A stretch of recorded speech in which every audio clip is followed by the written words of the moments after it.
예수 안에서 축복합니다. 네.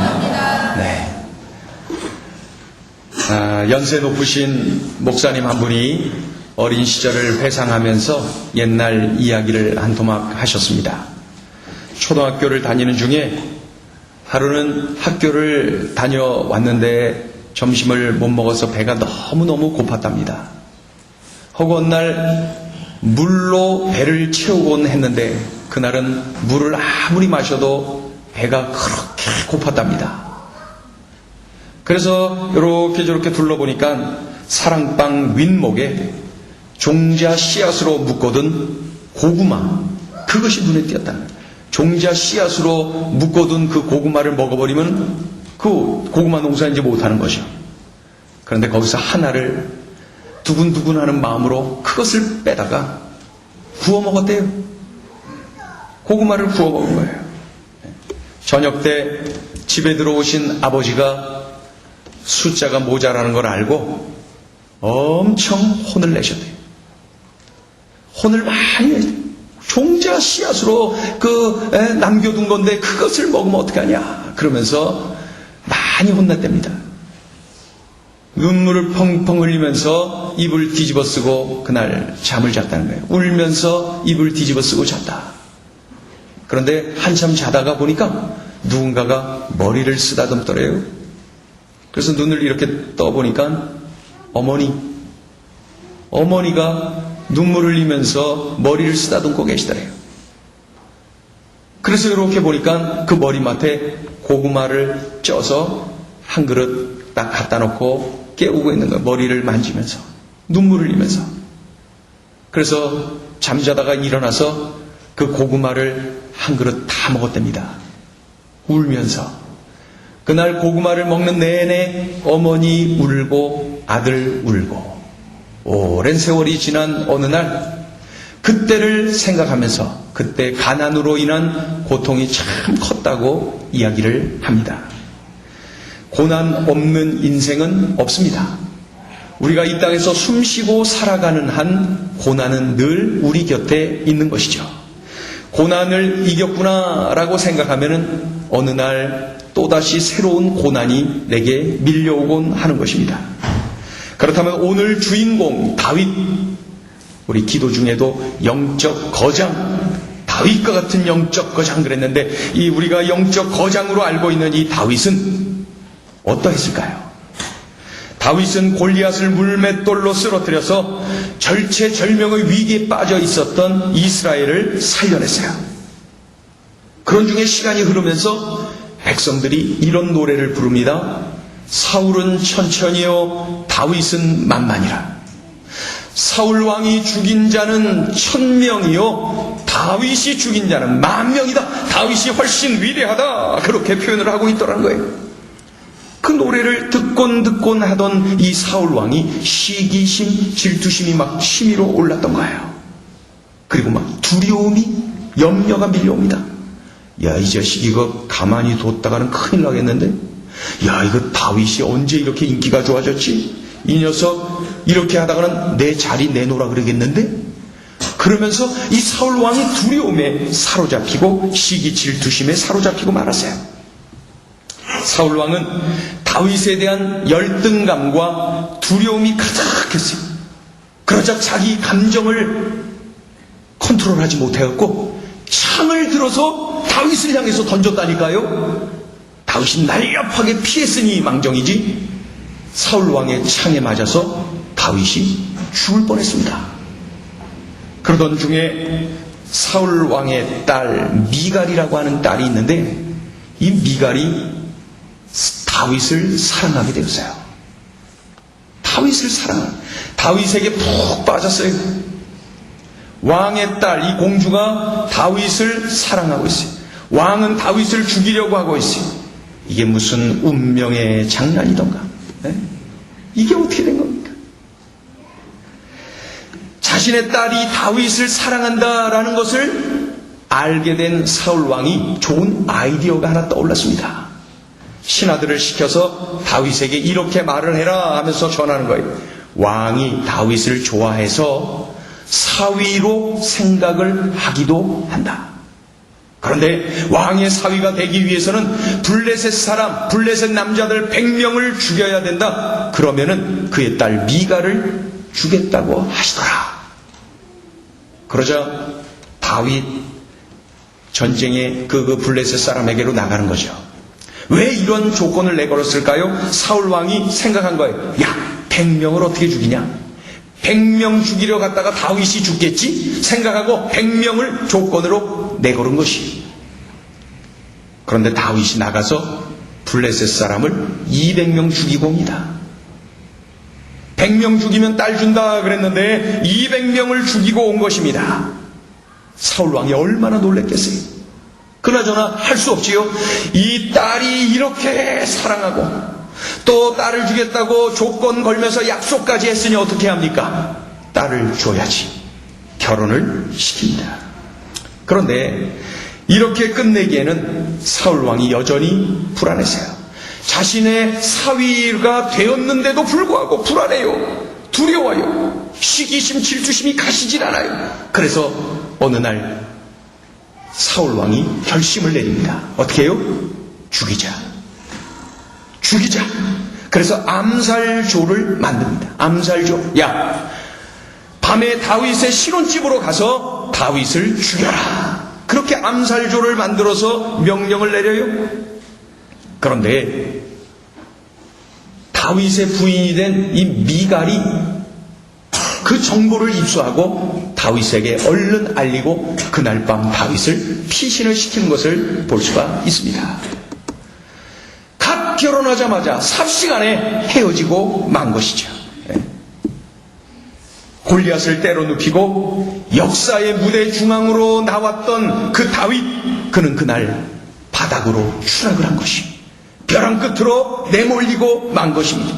다윗은 그날 밤 망명하기로 결심을 합니다. 망명하자. 더 이상 여기 있으면 내가 안 된다. 망명하자. 근데 망명을 어느 나라로 갑니까? 다윗이 결정했어요. 블레셋으로 가자. 이건 참 엄청난 결정이에요. 블레셋의 수도인 가드를 향하여서 도망치는 거예요. 참 놀라워요. 어떻게 딴 데가 아니라 이게 블레셋으로 갈 수가 있습니까? 블레셋은 오랫동안 이스라엘과 원수지간이었어요. 그런데다가 이 블레셋의 수도인 가드, 그곳으로 가려고 하는데 그곳은 자신이 때려잡아 죽인 골리앗의 고향. 그 골리앗의 고향을, 골리앗을 쳐 죽인 자가 골리앗의 칼을 들고 망명하겠다고 그곳으로 가는 거예요. 이거 맞아 죽을 일 아닙니까? 어떻게 다윗은 그런 생각을 했을까요? 그날 다윗은 오직 살아야 되겠다, 이런 마음 한 가지를 가지고 그곳으로 가는 거예요. 원수지간인 이 이스라엘의 왕을 등지고 자신이 그 땅으로 가면은 분명히 환영할 것이다, 이렇게 생각을 했던 것이죠. 다윗은 블레셋의 수도인 가드로 그곳으로 향하여 들어갔습니다. 그를 맞이한 이들이 깜짝 놀라는 것이죠. 자, 그러면은 가드의 그 왕이 다윗을 환영했을까요? 아닙니다. 전혀 아닙니다. 전혀 다른 상황이 펼쳐지는 것을 볼 수가 있어요. 금세 맞아 죽을 것 같은 그러한 환경이 전개되고 있었어요. 블레셋의 자랑인 골리앗을 때려 죽인 다윗, 블레셋의 수많은 군사들을 죽인 자 다윗, 드디어 원수를 갚을 때를 얻게 되었다고 모두가 흥분을 하고 있는 거예요. 상황이 너무나 어려워졌어요. 다윗은 그날 벼랑 끝에 매달려 있는 그러한 인물이 되고 말았어요. 그때 반드시 살아야 되겠다라고 하는 마음으로 불타올랐던 이 다윗이 벼랑간에 이상한 행동을 합니다. 어떤 행동이요? 미친 행동. 미친 사람 연기를 하는 거예요. 수염으로 침이 질질 흐르도록 침을 일부러 흘립니다. 그리고 저쪽으로 가서 그 대문짝, 그 성문의 대문짝에 가서 막 긁으면서 글자를 쓰는, 그적거리는 흉내도 내고 말이죠. 침을 막 흘리면서 아마 그보다 더한 이상한 미친 행동을 했을 것입니다. 살기 위해서 미친 사람 연기하는 다윗은 그날 분명히 인생의 바닥으로 추락했어. 인생의 벼랑 끝에 매달려 있는 사람임에 분명했던 것입니다. 우리 13절 읽어볼래요? 13절 크게 읽어보죠. 시작. 그들 앞에서 그의 행동을 변하여 미친 채 하고 대문짝에 그적거리며 침을 수염에 흘리매.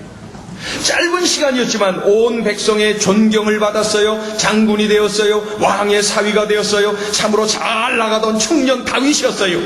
그런데 그가 지금 인생의 벼랑 끝에 내몰려 있더라는 것입니다. 그저 그 이방의 왕의 처분만 바라고 있는 미친 사람일 뿐이었습니다. 천하의 다윗이 말이죠. 여러분, 이렇게 다윗처럼 말입니다. 왠지 인생이 안 풀려서 억울한 마음을 품고 벼랑 끝에 내몰려 있는 분 이 자리에 계십니까? 내 힘으로 할 수 있는 것이 아무것도 없어서 모든 것을 내려놓고 포기해버린 분 이 자리에 계십니까? 내가 다윗처럼 인생의 바닥에 떨어졌어요. 내가 다윗처럼 인생의 벼랑 끝에 매달려 있습니다 라고 외치고 넋두리 하고 싶은 분 이 자리에 계십니까? 이럴 때 우리는 어떻게 해야 됩니까? 벼랑 끝에서 내가 할 일은 도대체 뭐예요? 하나님을 믿는다고 하는 내가 도대체 할 일이 뭡니까? 하나님은 도대체 뭘 하시는 거예요? 내가 할 일은 또 뭡니까? 우리가 할 일이 있습니다. 다윗의 삶을 통해서 우리에게 분명히 제시하고 계시는 벼랑 끝에서 내가 할 일이 있습니다. 그 첫 번째는 혼자가 아님을 명심하라. 혼자가 아님을 명심하라. 그것을 알려주고 있어요. 다윗이 미친 사람 연기를 하지요. 침을 질질 흘리고 가서 말이죠. 그 대문짝에다가 막 긁으면서 글씨 쓰는 흉내도 내고 말이죠. 아주 추잡해요. 아주 벼랑 끝에 대롱대롱 매달려 있는 거예요. 이 순간 다윗은 얼마나 외로웠을까요? 얼마나 무서웠을까요? 얼마나 고독했을까요? 다윗이 말입니다. 자기 혼자 덩그러니 사방이 둘러싸여져서 말이죠. 적들이 침치고 있고 조롱하고 비웃고 있으니 말입니다. 이제 왕의 말 한마디에 자기는 금세 죽게 될 것이니 말입니다. 얼마나 외로웠겠어요? 얼마나 힘들고 얼마나 무서웠겠습니까? 그런데 말이에요. 그 순간에 갑자기 그 이방의 왕이 소리치는 거예요. 내 이놈들, 이 미친 자를 왜 나에게 데리고 왔느냐? 당장 내쫓아라! 죽여라가 아니라 당장 내쫓아라. 그 소리를 딱 듣는 순간에 다윗이 깨달았을 거예요. 나는 혼자가 아니었구나. 하나님이 함께 계셨구나. 하나님이 도와주고 계셨구나 라는 사실을 다윗은 그 절체절명의 위기, 그 벼랑 끝에서 깨닫게 된 것이죠. 혼자인 줄 알았는데, 외롭게 나 혼자만 그 자리에 떨궈져 있는 줄 알았는데 하나님이 계셨어요. 하나님 말입니다. 여러분, 그 장면에서 다니엘의 세 친구 사드락, 메삭, 아벳느고가 생각나지 않습니까? 사드락, 메삭, 아벳느고, 이방의 포로로 끌려간 이스라엘의 청년들 말입니다. 그 땅에 금신상을 만들어서 그 금신상에게 절하면서 섬기라는 것입니다. 그러지 않으면 극렬히 타는 불구덩이에 던져버리겠다. 그렇다 할지라도 하나님만을 섬기겠다고 고백하지요. 결국 불구덩이로 던져져요. 사드락, 메삭, 아벳느고, 그 다니엘의 세 친구 말입니다. 왕이 살려주고 싶어서 애썼지만은 그들의 그 변함없는 견고한 신앙 고백은 꺾을 수가 없었어요. 결국 불구덩이에 던져지죠. 그런데 3명을 던졌는데 가만히 보니까 4명이 그 불 속에서 돌아다니고 있는 거예요. 이방의 왕이 아무리 숫자를 세도 3명을 던졌는데 4명이 그 안에서 움직이고 있더라는 거예요. 이방의 왕이 그렇게 고백을 하고 있어요. 야, 3명이 아니었더냐? 어떻게 4명이 돌아다니고 있느냐? 당장 중지하고 저들을 나오게 해라. 그러면서 막 사드락, 메삭, 아벳느고야 나오라. 그 이방의 왕이 소리칩니다. 그 다니엘의 세 친구가 나오지 놀라워요. 아무것도 상한 곳이 없어요. 그들의 옷 전혀 타지를 않았어요. 탄 냄새 전혀 나지를 않았습니다. 분명한 것을 우리에게 알려주죠. 그들만이 있었던 것이 아니었어요.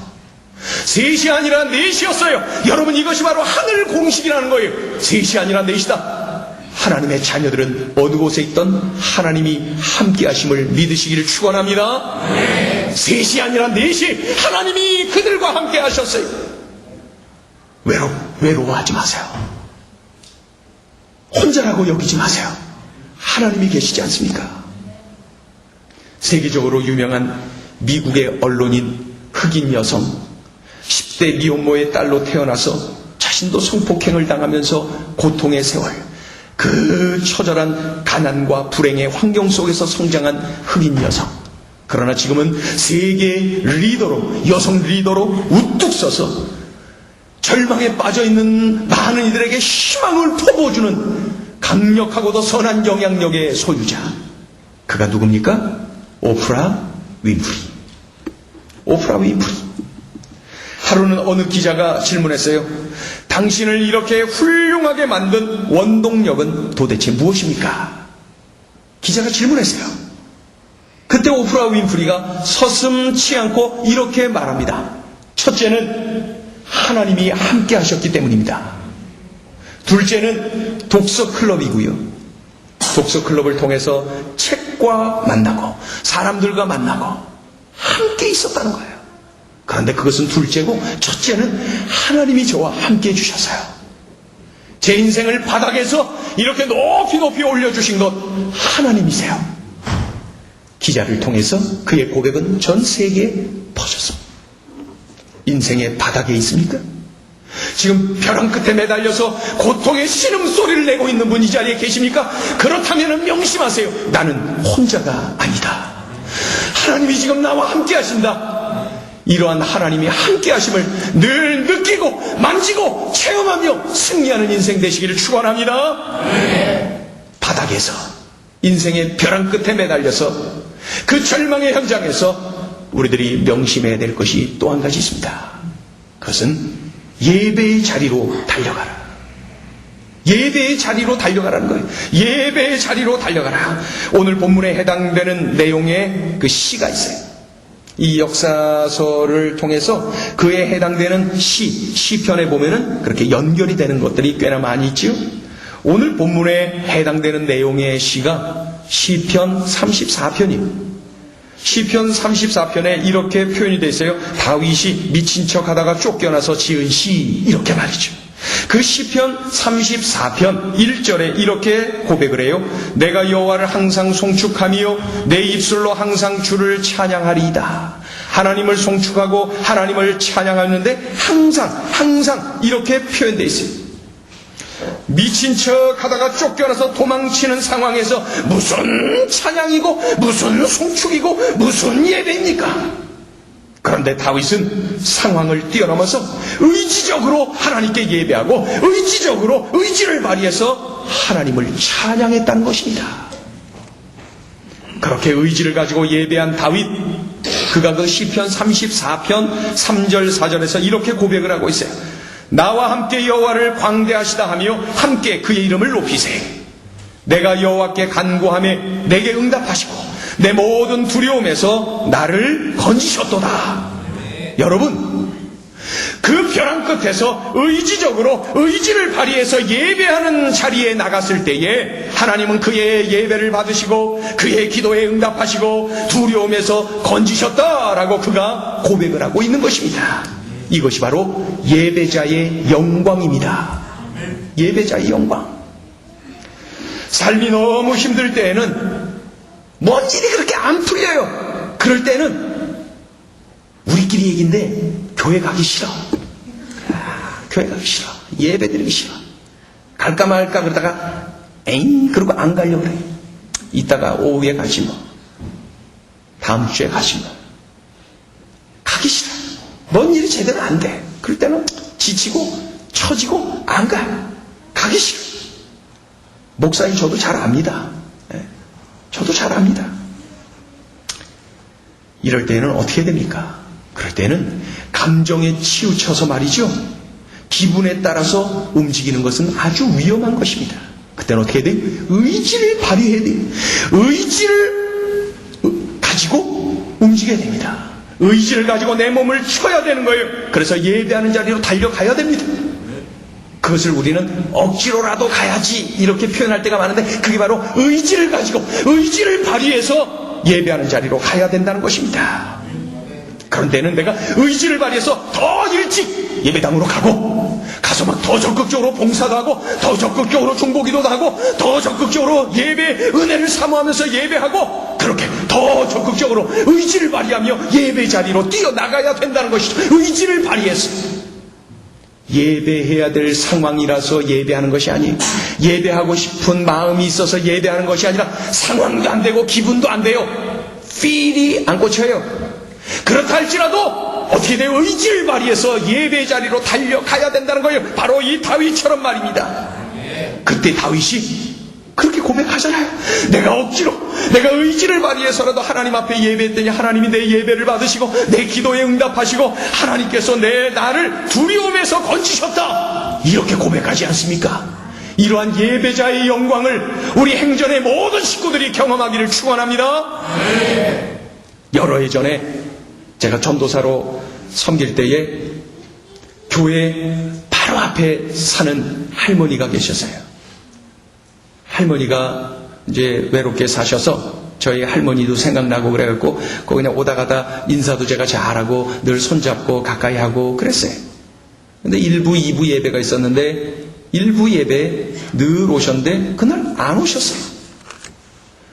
그래서 그 앞에 이렇게 보다가 계시길래 들어갔어요. 그랬더니 말씀이 그 전날 저녁에 아들이 채소 트럭에다 채소를 싣고 채소 장사를 하는데 교통사고 났답니다. 사람은 전혀 다치지 않았는데 차가 이렇게 띠뚱하면서 싣고 있던 채소가 확 막 그 밑으로 쫙 펼쳐지고 막 진흙탕에 빠지고 그래갖고 손해를 많이 봤다는 거예요. 그러면서 교회 가기 싫다는 거예요.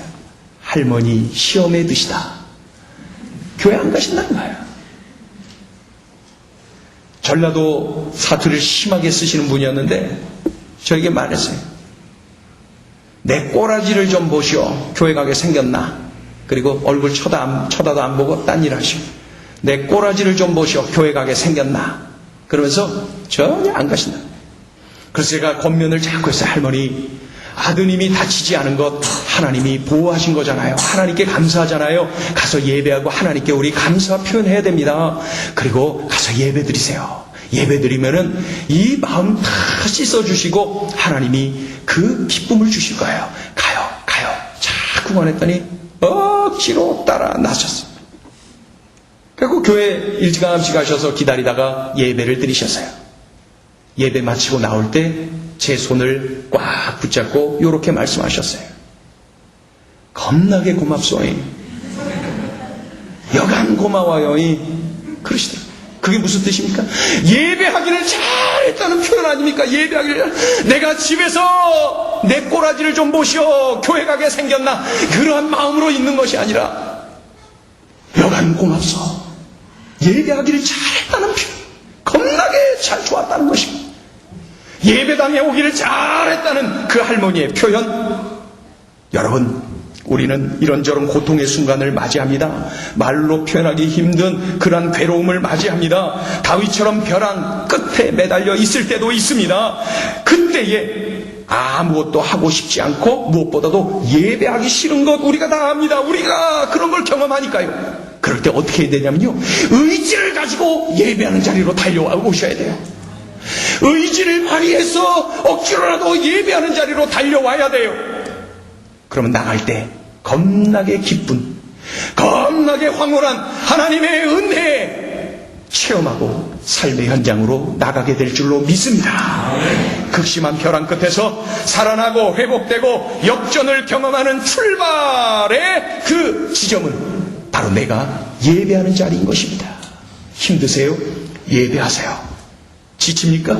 예배하는 자리로 달려오세요. 외롭습니까? 예배하는 자리로 오세요. 하나님을 만나세요. 하나님 만나지 않고 하나님의 은혜 없이 내가 어떻게 이 세상을 살아갈 수가 있겠습니까? 하나님을 만나야 돼요. 하나님과 대화해야 돼요. 하나님의 위로와 격려를 받아야 돼요. 하나님의 위로와 격려 없이 이 땅을 살아갈 수 있는 사람은 아무도 없어요. 우린 다 위로가 필요해요. 하나님의 위로 말입니다. 벼랑 끝에서도 우리를 꽉 붙잡아 너는 내 것이라 말씀하여 주시고 일으켜 세워주시고 회복과 역전의 축복을 주시는 하나님 말입니다. 그 하나님은 예배 가운데 만나게 될 줄로 믿습니다. 의지를 가지고 예배에 달려와야 됩니다. 벼랑 끝에서 우리가 해야 될 것 마지막 세 번째 있습니다. 그것은 하나님께 감사하는 것입니다. 감사를 선택하는 거예요. 감사를 선택하는 거. 오늘 본문에 해당되는 내용의 시가 또 있어요. 시편 56편이에요. 다윗이 블레셋 땅 가드라고 하는 도시에서 블레셋 사람들에게 잡힌 때를 기억하며 지은 시, 이렇게 그 시를 소개하고 있어요. 시편 56편. 그 56편 12절 13절에서 다윗은 이렇게 고백하고 있어요. 하나님이여, 내가 주께 서원함이 있사온즉 내가 감사제를 주께 드리리니 주께서 내 생명을 건지셨습니다. 주께서 나로 하나님 앞 생명의 빛에 다니게 하시려고 실족하지 아니하게 하지 아니하셨나이까. 말이 어려워요. 실족하지 아니하게 하지 아니하셨나이까. 다윗이 무엇을 하고 있습니까? 하나님께 감사하고 있어요. 하나님께 감사. 극심한 고통의 자리, 인생의 벼랑 끝에서 자신의 생명을 건져주신 하나님께 감사, 실족하지 않게 해주신 하나님께 감사. 그날 다윗은 감사를 선택했어요. 감사거리가 있을 때 감사하는 것은 역시 귀한 일이에요. 좋은 일이에요. 그런데 그것은 상대적으로 참 쉬워요. 감사거리가 눈에 띄어서 감사하는 것 좋은 일이지만 그래도 쉬워요. 힘들 때, 어려울 때 감사하는 것은 참으로 어려워요. 어려워요. 그런 상황에서 어떻게 감사가 나옵니까? 감사 나옵니까? 나옵니까? 감사 안 나와요. 감사 얼마나 하기 힘듭니까? 그런데 다윗은 그날 감사를 했어요. 어떻게 해요? 의지적으로. 의지를 발휘해서 억지로라도 입을 열어서 하나님 앞에 감사를 하고 있는 것이죠. 사도 바울의 외침이 기억나죠? 범사에 감사하라. 이는 그리스도 예수 안에서 너희를 향하신 하나님의 뜻입니다. 범사에 감사하라는 거예요. 좋을 때 감사해도 그 벼랑 끝에 있을 때까지도 감사하라는 게 범사에 감사하라는 것입니다. 다윗, 그는 범사에 감사하는 사람이었던 것입니다. 여러분, 내가 원망과 불평으로 가득해 있으면 나는 사탄의 지배를 지금 받고 있는 거예요. 원망과 불평으로 가득해 있으면 사탄이 나를 가지고 놀기에 딱 좋은 거예요. 그러나 감사를 말하고 감사를 표현하고 감사한 마음을 내가 가질 때에 내 안에 천국이 임합니다. 이 감사는 내가 조건이 있어서 감사하는 수준에 머물면 안 되고 그것을 뛰어넘어서 환경과 관계없이 환경을 뛰어넘어서 내가 의지를 발휘해서라도 감사해야 돼요. 왜요? 내가 사탄의 권세를 뛰어넘어 천국의 삶을 살기 위한 비결이고 내가 감사거리를 더 많이 주시는 하나님의 은혜를 누리는 비결이기 때문에 그런 것입니다. 범사에 감사하는 우리가 되기를 축원합니다. 어느 동네에 할아버지 한 분이 계셨는데 이 할아버지는 입만 열면 감사, 늘 감사, 범사에 감사. 그래서 동네 사람들 별명 붙였어요. 감사 할아버지. 감사 할아버지. 여러분들 동네에서나 어디에서나 그런 별명 가지시면 좋겠어요. 감사 아줌마, 감사 아저씨, 감사 총각, 감사 처녀. 그런데 이 할아버지가 가정이 굉장히 가난했어요. 그런데 이 할머니하고 단둘이 사는데 돈을 모으고 해갖고 돼지고기 한 근 사셨어요. 부인과 함께 구워 잡수를 하고. 돼지고기 한 근, 옛날에는 그 돼지고기 사면은 신문지에다가 이렇게 둘둘둘 말아서 좀 추접하죠. 그래도 신문지에다 이렇게 말아서 줬죠. 신문지에다가 둘둘 말아갖고 돼지고기 한 근, 부인의 얼굴을 그리면서 집으로 가는 거예요. 급하게 가다가 그러면 돌뿌리에 걸려서 넘어지고 말아쳤어요. 넘어지면서 돼지고기 한 근을 이 돼지고기가 굴러굴러 신문지 따로 고기 따로 이렇게 하다 보면 그냥 막 그 흙탕물 거기에 그냥 확 빠지고 말았어요. 사람들이 그걸 딱 봤어요. 그런데 할아버지 안 다치셨어요? 아까워라. 이게 아니라 할아버지가 저 상황에서도 감사를 표현할 수 있을까? 다 그것이 궁금했어요. 그때 이 감사 할아버지가 벌떡 일어나면서 옷을 툴툴 털면서 이렇게 표현합니다. 하나님 감사합니다. 고기는 버렸지만 입맛은 버리지 않은 것 감사합니다. 여러분, 우리 이 정도 내공은 가져야 되지 않겠습니까? 여러분, 우리 이 정도 경지에 올라야 되지 않겠습니까? 감사, 그것은 알고 보니까 영적 싸움이에요. 감사를 놓치면은 슬그머니 원망과 불평이 침투해 들어오는데, 그때 사탄이 나를 가지고 놀기에 딱 좋다면은, 여러분, 내가 의지적으로라도 의지를 발휘해서라도 내가 감사하며 살아야 된다는 것입니다. 우리 옆에 있는 사람에게 알려주세요.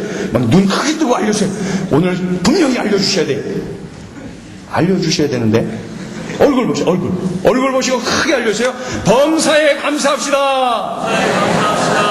벼랑 끝에서도 감사합시다.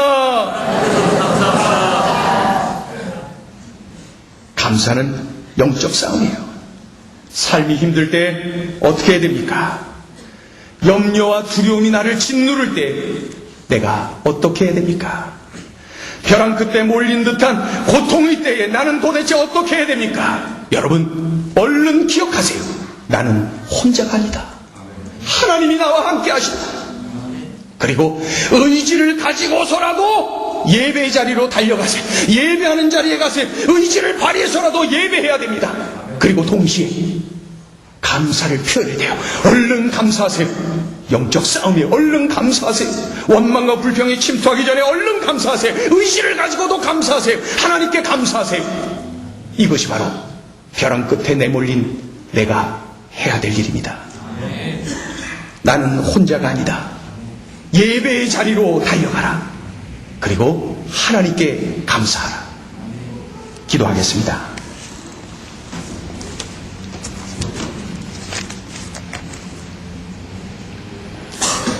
하나님 아버지, 내 자신이 인생 바닥에 내동댕이 쳐진 듯한 고통을 맛볼 때가 참으로 많이 있습니다. 하나님 아버지, 마치 인생 벼랑 끝에 내몰려서 대롱대롱 매달려 있는 듯한 그러한 고통의 순간이 수시로 내게 밀려옵니다. 하나님을 믿는다고 하지만은 그런 고통의 현장에서 어찌할 바 몰라갖고 우왕좌왕하고 이리 뛰고 저리 뛰고 하면서 내 능력과 내 경험과 내 지식과 내 물질과 참 보잘것없는 그런 것들 의지하고 그런 것들 앞세우다가 인생에 실패하고 실수할 때가 많이 있습니다. 하나님, 오늘 다윗의 삶을 통하여 우리에게 들려주신 이 말씀이 참으로 귀하고 귀한데, 들었사오니 순종하게 하여 주시옵소서. 들었사오니 나의 삶에 적용하게 하여 주시옵소서. 들었사오니 꼭 이렇게 순복하여서 어떠한 환경에서도 나는 혼자가 아니다. 그리고 예배 자리로 달려가고 입을 열어 감사를 선택할 줄 아는 믿음의 용사들, 그리스도의 군사들 되게 하여 주시옵소서. 그리하여 우리 행전의 식구들 이곳저곳에서 승전보가 울려 퍼질 수 있도록 주님 역사하여 주시옵소서. 예수님의 이름으로 기도 올리옵나이다. 아멘.